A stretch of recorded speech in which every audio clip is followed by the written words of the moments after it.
This video is about pith, which is the very center of a stem. It's useful to know for identifying deciduous trees in the winter and for woodworking or wood turning applications.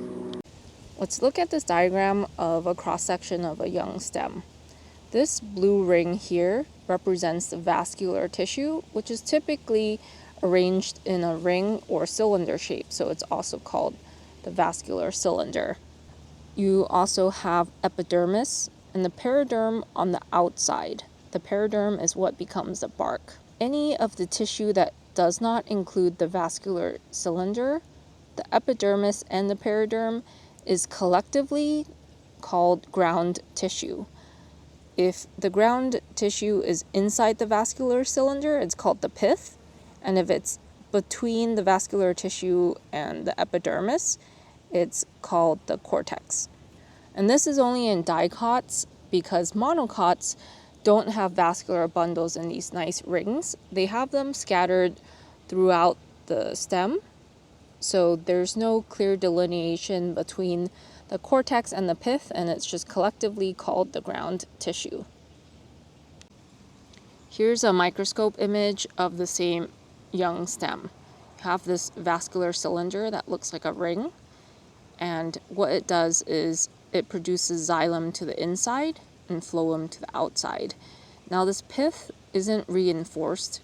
It's got very thin cell walls, so as xylem is added, it can end up crushing and replacing that original pith. Although people may refer to this center of the trunk or the center of a branch as the pith, that is where the pith originally was, but at this point it may have been crushed and replaced a long time ago. So there's two places that I know of where pith comes up. One is identifying plants in the winter if they drop their leaves. Let's pretend this pile of brush is a deciduous tree.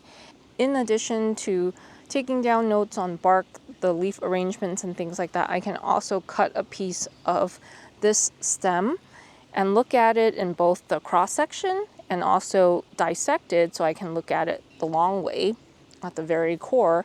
And some trees can have distinct pith. For example, this branch is from a walnut, which is in the Juglans genus. Plants in this genus have very distinct piths. It's described as being chambered, and you can see that there's distinct walls that are perpendicular to the length of the twig. Some oaks also have star-shaped piths when you're looking at it from the cross-section. And elderberry or sambucus has hollow piths, and there are other categories of piths as well. I've also heard pith come up in woodworking and wood turning forums. Many threads say that you should cut the pith out of the wood to avoid splitting and checkering. Since I'm not a woodworker, I talked to an arborist who also does milling and woodworking. His understanding is that wood cracks because it's drying and shrinking in different rates across these different planes. And the pith is where all those planes happen to converge. So the pith definitely exacerbates the cracking, but is not the cause of it. If you're making or purchasing dimensional lumber, you can avoid pieces that have the center of the tree. If you're slabbing wood or trying to find a large piece that you can use without cutting it up, chances are it'll be much harder to avoid the center of the tree because it typically coincides with the largest slab you'll find. In that case, you'll have to use your woodworking skills to limit the impacts of the cracking and splitting that may occur.